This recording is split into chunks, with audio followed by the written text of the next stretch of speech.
aku bilang, nah kalau kamu udah pergi dari rumah artinya duit.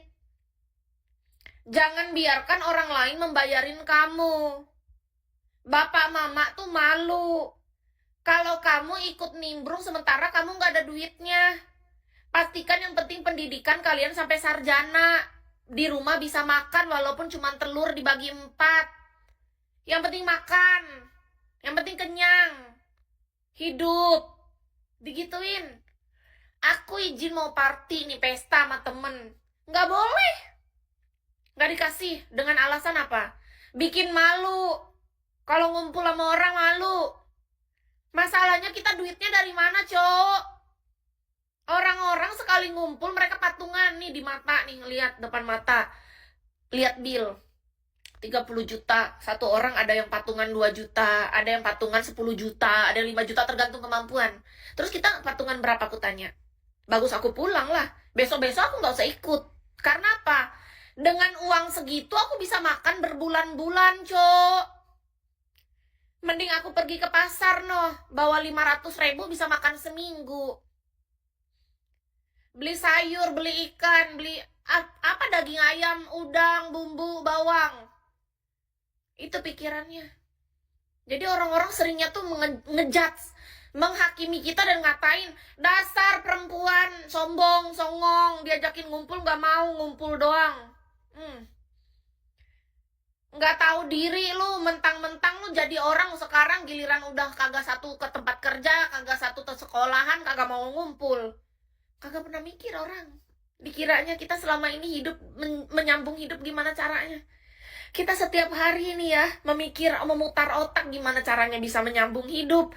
Gimana bisa tuh dapur tetap ngebul, gimana itu bawang tetap kebeli, gimana beras tetap kebeli, gimana air minum, gimana tisu, gimana listrik jangan sampai nunggak. Oh Tuhan, dengan kita melakukan semua itu kan kita nggak perlu seharusnya sampai sedetail itu sama orang kan. Karena gini prinsip Kiska, aku tuh nggak suka dikasihanin, itu yang pertama. Aku yang kedua juga diajarin orang tua jangan keseringan nerima pembayaran dari orang. Apalagi dia cuma sebatas teman. Itu bahaya. Walaupun mereka niatnya tuh bagus kan, niat baik sekalipun kita nggak boleh jangan terlalu kebanyakan hutang budi. Walaupun dalam hidup kita pasti punya hutang budi kan, tapi itu keadaan yang mendesak. Tapi kalau selama kita masih bisa tolak. Ya. Tolak. Karena apa? Kalau sudah sampai kita pergi ke party-party itu beda cerita, itu sudah kehidupan mewah. Kehidupan mewah itu beda, Kak. Aku sampai pernah pergi party kayak di Bali, di Jakarta, Surabaya, Yogyakarta, itu karena aku penasaran dengan dunia luar.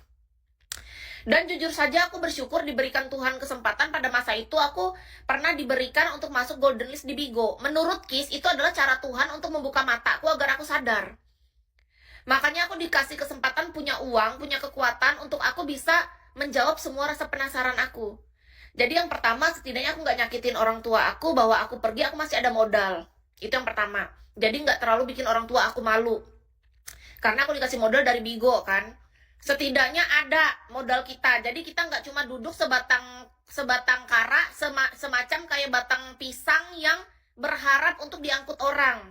Karena kita juga punya kekuatan pada masa itu. Kan artinya setidaknya gini, Tuhan tuh mau ngasih lihat nih, ini loh kehidupan kayak gini, kamu mau nggak ngelanjutin kayak gini? Gimana kamu kalau diberikan kayak gini, apa kamu tetap melangkah seperti ini?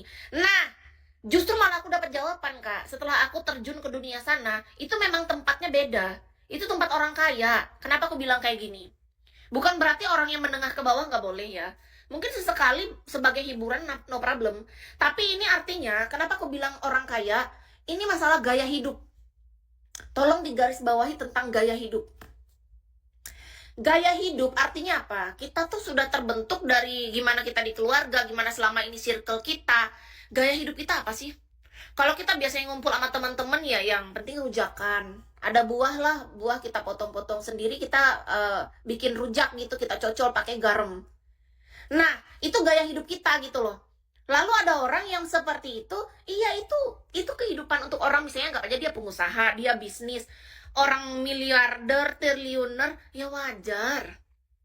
Karena memang itu kehidupan mereka dari zaman dulu, mereka itu udah terlahir dari anak orang kaya, yang bahkan mereka ya tinggal nikmatin aja, turun 7 turunan harta mereka nggak habis. Jadi ya menurut Kis sah-sah aja, mereka punya hak untuk menikmati uang mereka.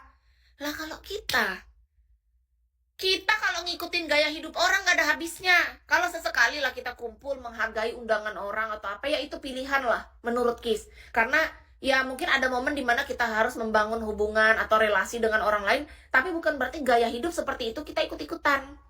Yang ada boncos, yang ada kita capek ngikutin gaya hidup orang yang gak sesuai sama gaya hidup kita yang sudah kita bangun dari kecil. Nah, ayo party aku belikan 1 dus Milo. Itu mah bukan party namanya, Kak. Udah kita party sama anak kecil aja lah. Pesta ulang tahun anak 7 tahunan gimana? Party sama anak-anak. Kita kasihkan, mereka enak, pulang-pulang kita kasihkan permen aja, permen kaki atau lollipop. Senang mereka. Terima kasih, ayo acara ulang tahun. Happy birthday to you. Nah, itu mungkin masuk akal. Jadi kita modalnya cukup. Mungkin modal berapa doang kita bisa udah undang anak-anak itu kan. Nah, anak kecil aja.